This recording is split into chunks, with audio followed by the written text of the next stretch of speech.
Hello and welcome to Chakra News. I'm joined by Lieutenant General PR Shankar of Gunner's Shot. You've all seen him there. He's, of course, a big celebrity on YouTube. General Shankar, welcome to Chakra News. We are carrying our collaboration forward with this another talk show on the RAN SAMWAD that was organized by the Headquarters Integrated Defense Staff. And I was privileged to attend that. Of course, General Shankar was there. He was the star of the show. He asked all the right questions. And General Shankar, quick thoughts. Very interesting format, the first of its kind, I would think. Was this Operation Sindoor that brought about the RAN SAMWAD? Well, at the outset, thanks a lot, Sandeep, for calling me over on the show. I'm hardly a celebrity. If you say I'm a celebrity, it is by sheer mistake, not by any intent. Okay. No. Far from it. But You're then, a modest celebrity, sir. okay. But then having said that, Yeah. you were also there. We spent 2 days, we exchanged thoughts on RAN SAMWAD. First, the format itself, Right. it was unique. And this is the thing where the people who were practicing war were giving out Right. their views and Yes. soliciting advice and comments, seeking advice and comments from the veterans, Right. others, younger people, and media, and Hmm. everyone. So, to that extent, it was a complete 180-degree turnaround from the normal accepted format of seminars and Right. these Right. events. I thought it was refreshing and stimulating. Short talks followed by a lot of discussion time. A lot of A interaction lot with of the audience. interaction, yeah, the audience, and we had enough time in between also to interact amongst ourselves also. Apart from the structured events, I thought that was good. The second thing was the topic RAN SAMWAD and the approach to that was also unique. This was Right. not about, getting technologies and the way forward and all that. Yeah. Yeah. It was given a presumption that, look, this is where technologies are. This is Right. where other wars are being fought. How Right. do you expect the battlefield to unfold, Right. right? And it's a how do you fight under the conditions of high-tech environment, whether it's Right. AI, cyber, space, Yeah. EW, right? Multi-domain operations. Yeah. Multi-domain operations. How was it to this thing?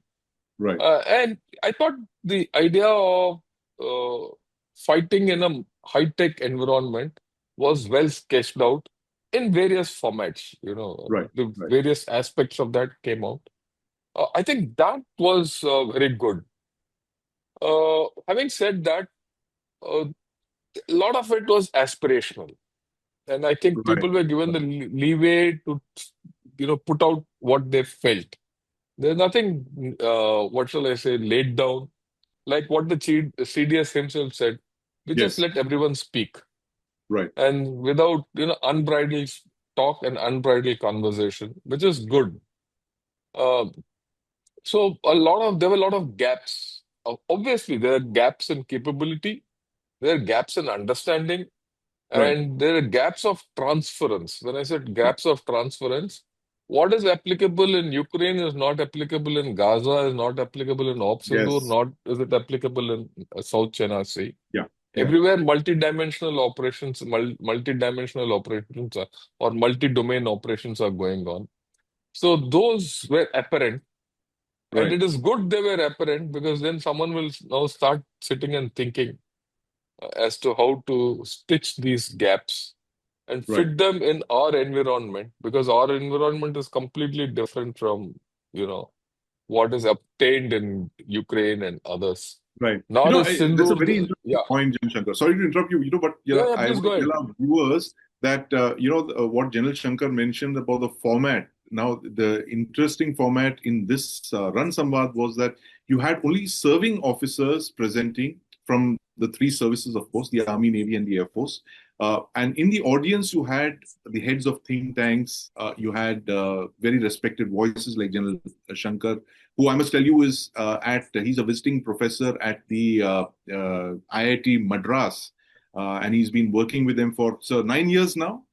Yeah, 9 years. Yes. So after handing over charge as Director General Artillery, he moved on to IIT Madras. So he actually executed the kind of maneuver that I feel the armed forces should have been doing a long time ago, which is to get academia and industry and the practitioners together. So we are now doing today in 2025 what we should have started, much earlier. And of course, General Shankar, being ahead of the curve, has done that 9 years back. But the point you made about Russia Ukraine is spot on, and I saw a lot of speakers there talking about Russia Ukraine, because I think that has kind of set the paradigms for the way warfare is unfolding, drone warfare.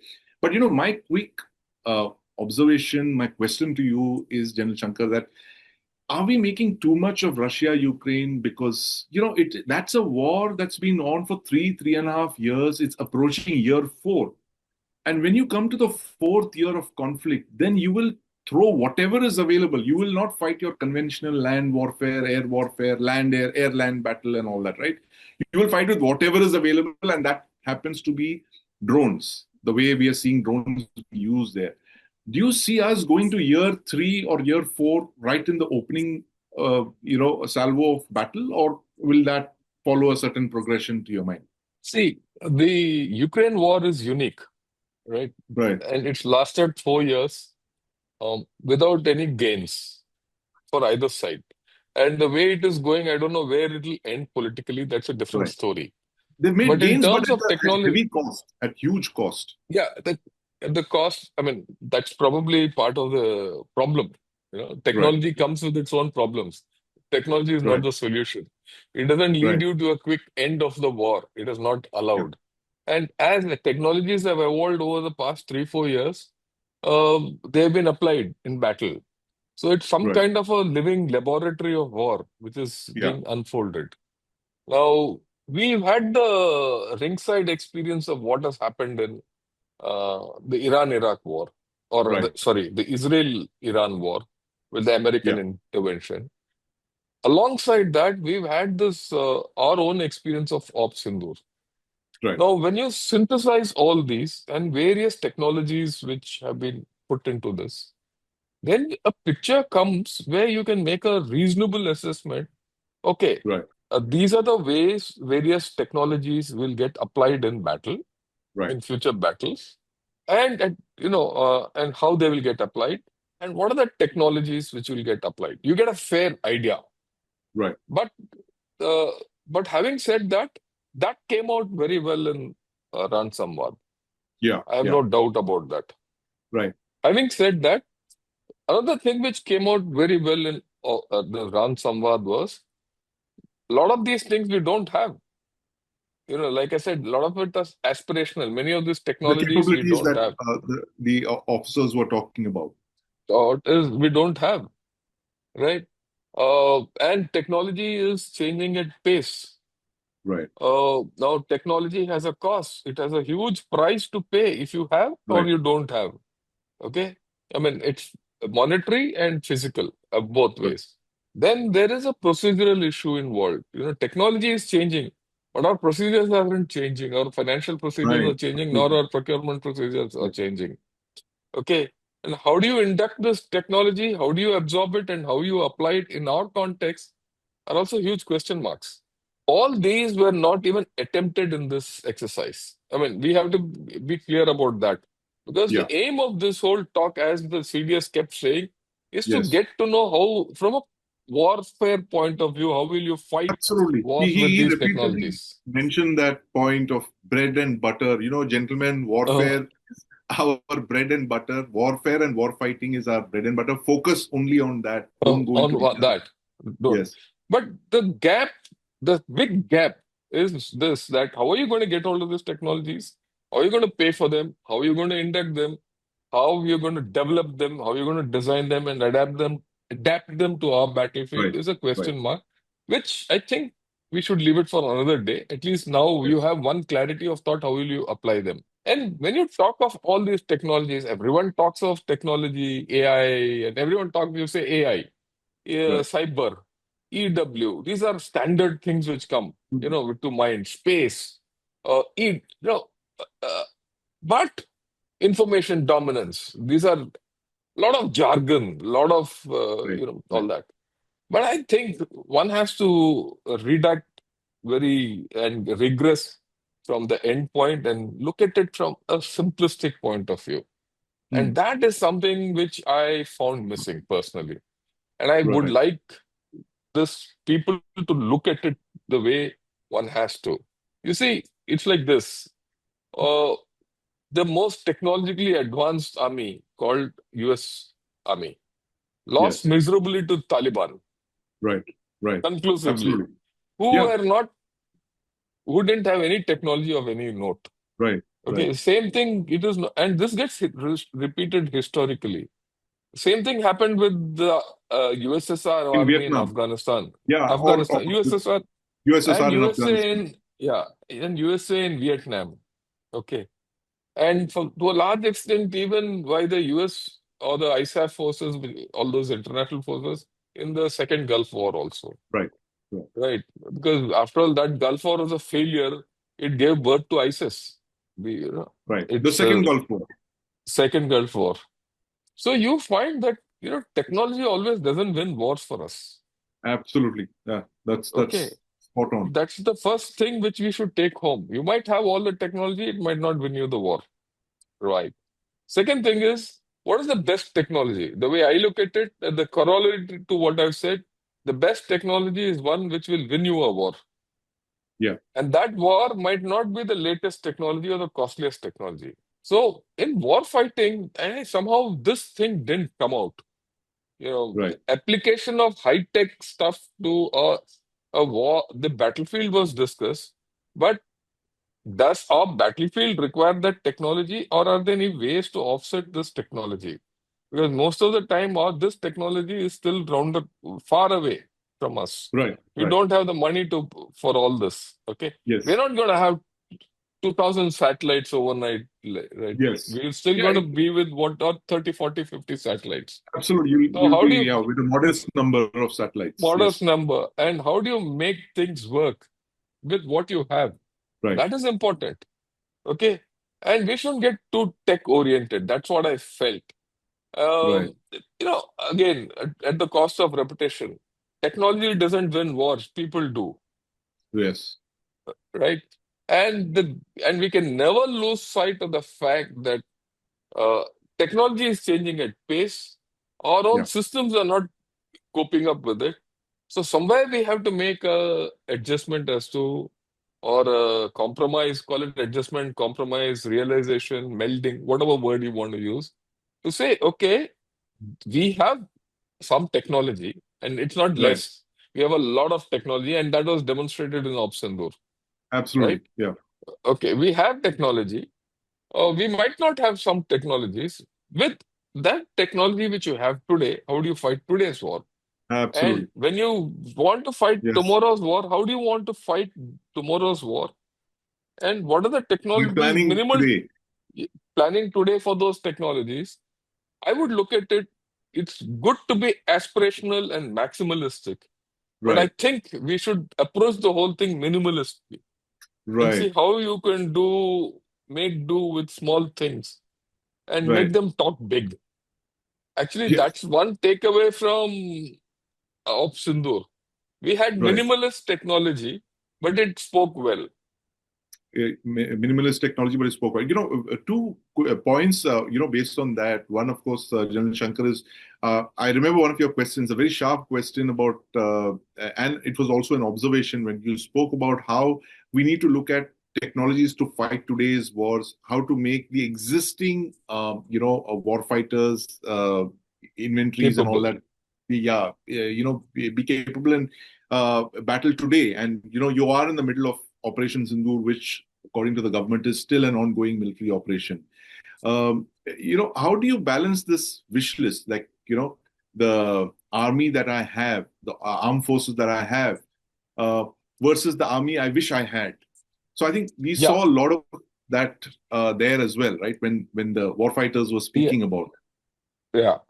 There was, and I thought there was a gap which was there, but I think the next stage of this, where you see the gap, you have to see what kind of a battle you're going to fight. Right. See, ultimately, you have to adapt what you have and what technology you want to get to the battlefield. Yeah. So I would like to spend a couple of minutes on how war is visualized between us and our adversaries, Right. basically Pakistan and China. Yeah. Okay. And what is the spectrum of conflict which we can envisage, how it will happen, right?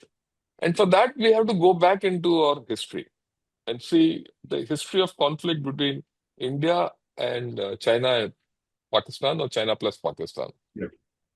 Look at the bottom end. The bottom end, Right. you'll have small conflicts, small face-offs, but with international ramifications. Mm. Like what happened at Yangtze, right? Right. What happened at Doklam? What happened initially during Snow Leopard? Small actions with Right. international ramifications, and with they represent something. That's the lower end of the spectrum of conflict which you're going to see. You go a little higher, you see what happened in Eastern Ladakh, unarmed combat. When I say unarmed combat, you're looking at, Really fighting. Yeah. yeah, okay, you're going back When in one of the historic, speakers had that slide, General Shankar, of yeah, all the stages of warfare, I thought, okay, Galwan had at least the first three or four of them. It was yeah. You're going intense back to hand to hand. prehistoric, Yeah. prehistoric, weapons and all that, and you're fighting with those. Plus, you had a lot of maneuver. People, Right. that's surprising. People Mm. said maneuver is almost dead, but is it dead? We did maneuver in Snow Leopard. In fact, if Yes. we, yeah, the why China got stymied in Eastern Ladakh was maneuver. So Right. somewhere I thought that connect between maneuver and what we did on ground and what you can expect didn't come out. So, Okay, and just then explain, General Shankar, what actually, many of your viewers may not be familiar with what snow leopard is. What was that maneuver that we did, yeah, which took the yeah, Chinese we by did that. surprise? Yeah, you see, if you go back in 2020, we were in a disadvantageous position by May, right? Where the Chinese had occupied Finger 4 on Pangong Tso, north bank of Pangong Tso. Finger 4 was, where we had our post, they had come and occupied it. Then they had occupied a lot of places in Galwan and all that, and we were at a disadvantage. And the Chinese were not budging. To the extent, to start with, they were at Finger 8, and they'd come to Finger 4. And at Finger 5, they developed a jetty and all that.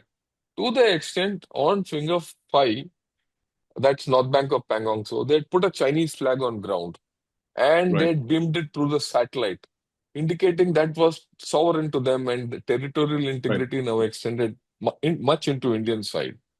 Now we didn't know what to do. I mean, at least many of us at that time felt that India were defeated, and that was the international thought process. But India had executed a maneuver. What did we do? There's this Kailash range in Chushul, which was at that point of time unoccupied. Right. So overnight, we carried out an operation and occupied this Kailash range. The It moment was we a brigade occupied the, plus that we yeah, it was a used. brigade plus operation. We occupied it overnight, we occupied it, and much to the chagrin of Chinese, who were found lacking. They didn't know how to maneuver it. Altitude, they didn't have the capability of maneuvering and holding on to heights in high altitude. And they were completely outflanked. Also, in north bank of Pangong Tso, where, of course, they came and occupied certain posts which were okay, reasonably at low altitude, a lower altitude relatively, but we went above them and occupied and started looking into the rear. Right. The moment we did that, militarily, they were at a disadvantage. So we outmaneuvered them, and they didn't have the capability to maneuver. Mm. Okay, so that singular action of maneuver somehow didn't come out. That the fact, in fact, a lot of people did say, oh, maneuver is no more there. I found a Right. lot of Right. senior officers speaking, maneuver is gone. Right. I think maneuver is in the mind today. I think Right. maneuver is how you maneuver, how you get yourself into a position of advantage. Maneuver can be done, can be done even technologically. So you are Right. seeing a new phase of maneuver But I think that has to come, right? That has to evolve, and we have to think that. So, like I said earlier, Yangtze was the lowest form of, in the spectrum, bottom. Then one up ahead of that was the maneuver which we carried out in Eastern Ladakh. Then you see on the higher end, you see Kargil. Okay, I'm going back Right. now with Pakistan.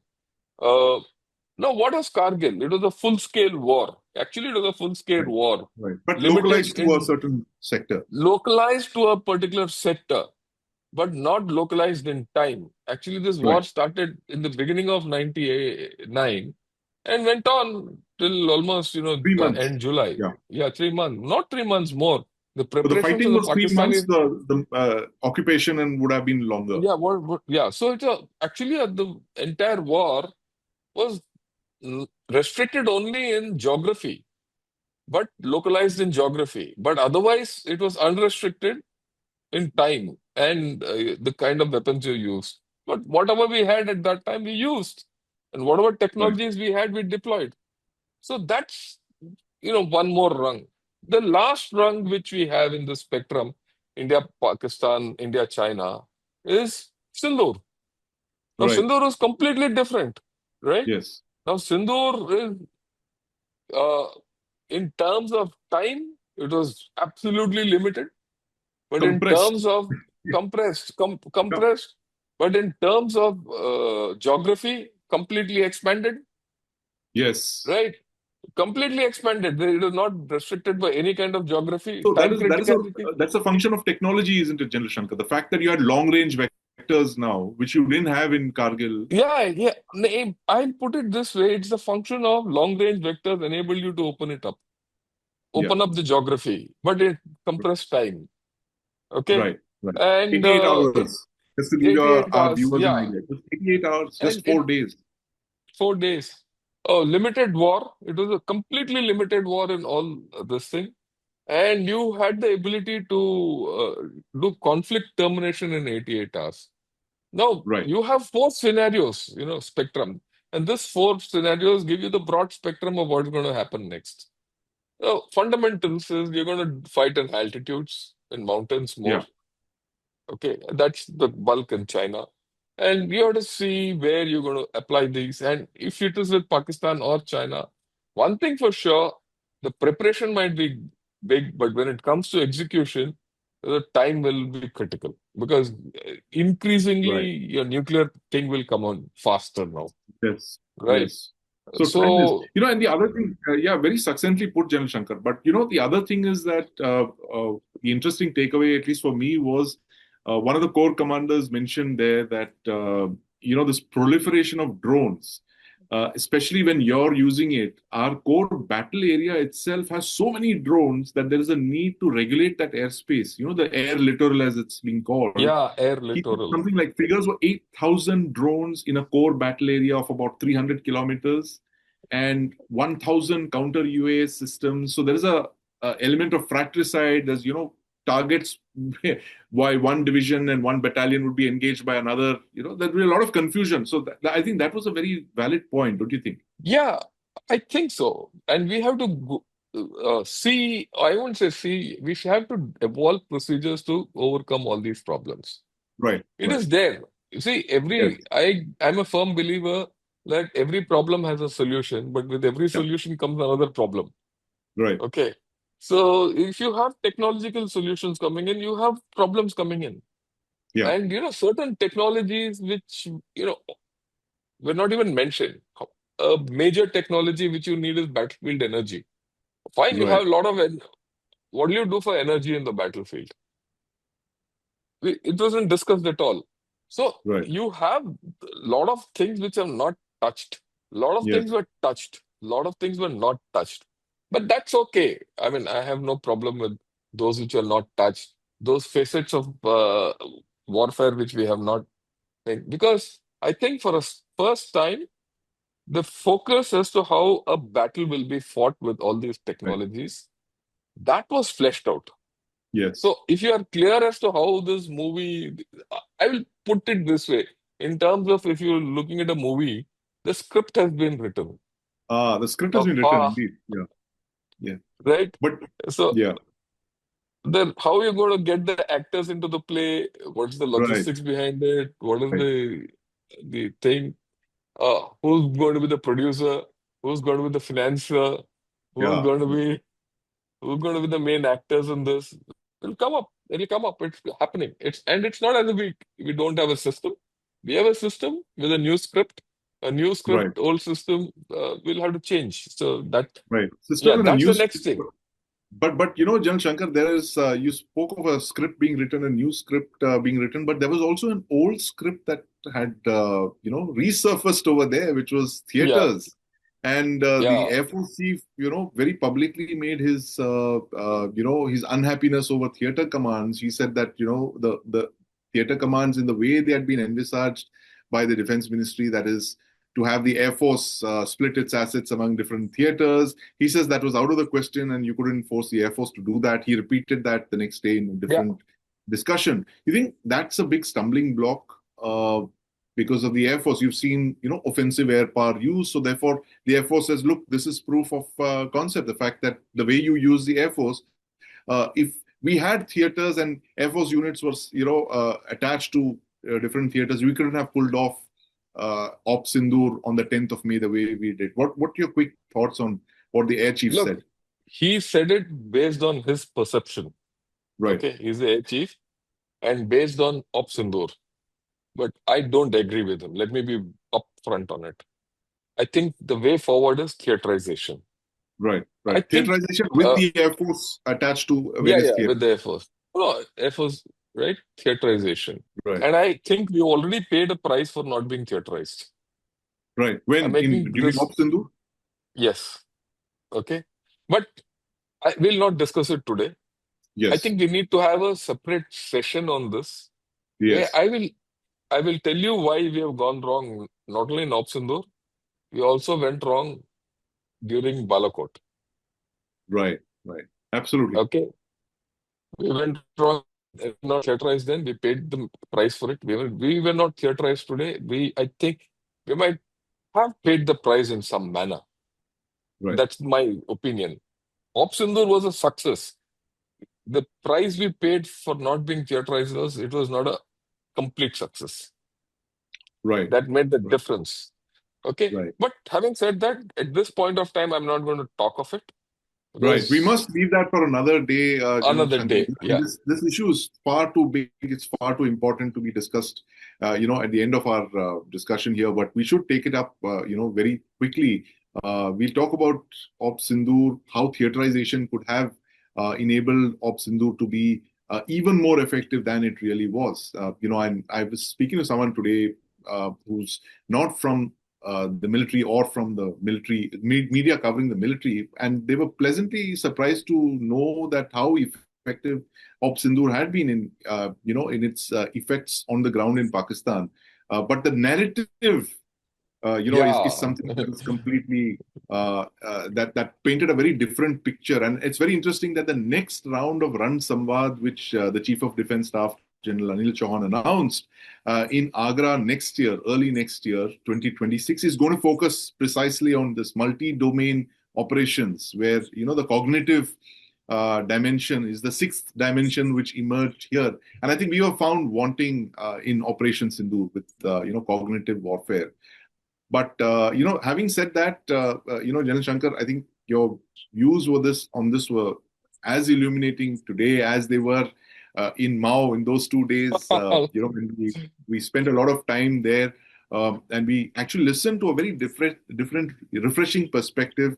This is not to say that the think tanks, veterans don't have a very important viewpoint, but I think what has been happening is that serving officers have not been given the kind of platform until now that they were To given speak. to speak. That's right. So, Speak. there were a Yeah. lot of those restrictions on Yeah. And to communicating speak their mind. I thought that and to was speak very them. good to Exactly. speak their mind.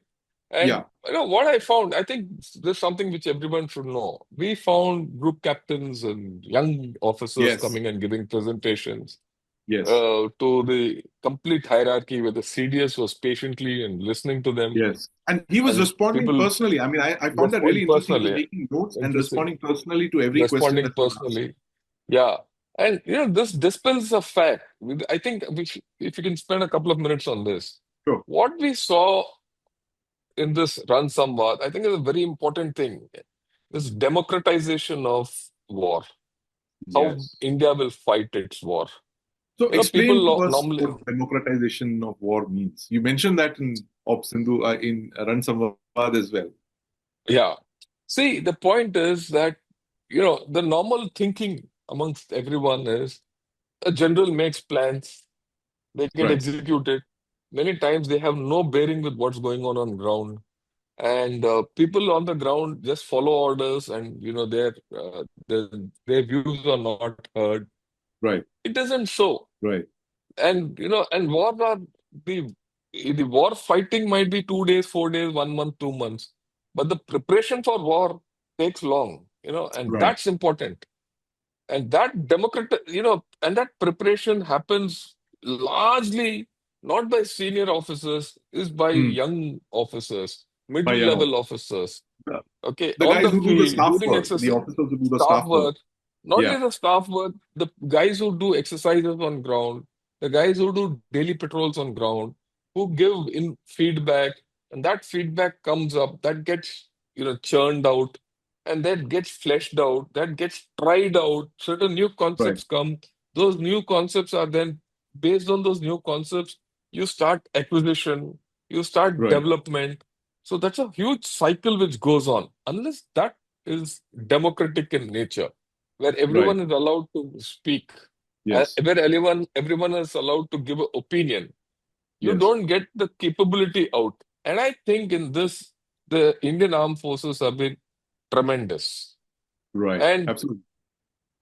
here was a case where that was being manifested in you know over just 2 days, where everyone was given the freedom to speak what he wanted, of course, in Right. a responsible manner. Of And I course. think everyone spoke very well to Yes. say this is what our, our concerns are, and you got something. Just think, colonels who are doing higher command course, who are Right. tomorrow's leaders, Yes. had the opportunity to question certain concepts which were being thrown up in this, Yes. seminar. And these were being answered by generals. The Absolutely. And generals the were chief of defense accountable. staff himself. Yes. Yeah, he was the one who said, this is the question raised, and this is my answer to this. Yes. So normally everyone thinks it's the generals who ask the questions and Yeah. youngsters answer. But here Right. it was youngsters were questioning, and the CDS was answering, or veterans were questioning and he was answering. He was answering. Right. Absolutely. So that's the kind of democratization I think is unique, and Right. that represents great. Another thing, you spoke of theaterization. Very Right. clearly, there are issues between what Air Force thinks, what the rest think about theaterization and all that. That's also Yeah. democratization. We're thinking about it. Yeah. We're thinking aloud, and yeah, differences With are Yeah, yeah yeah, being and discussed openly. the CDS himself said, and Yes. it's better for our differences of opinion to be on the table, and we talk through Yes. it rather than not. So that Right. part of democratization, I think, it augurs well, It and our augurs well in the differences are still on table, but we are still planning well jointly despite those differences. right. Able to, so I think that was a lot of good things came out, Right. A lot of and good things came out indeed, and we're going to keep I was discussing this personally in happy. subsequent installments. No, no, Jan Shankar. last minute. Last thing. I was personally happy that people like you, Sandeep, were there to witness all this Right. and come out with programs like this where we're able to tell the public at large as to what Yes. happened. Right, absolutely. Food for thought. It was such a nourishing 2 days for me, Jan Shankar. It's just so much to take away from that, and we'll keep discussing this in subsequent installments of our collaboration, Chakra Media with Gunners Shot. Thank you very much, Jan Shankar, for joining us today to discuss about Run Samvad 2025, first of many such very, very unique discussion programs organized by the Chief of Defense Staff and of course by the Indian Army. Thank you very much for joining us, and look forward to seeing you soon.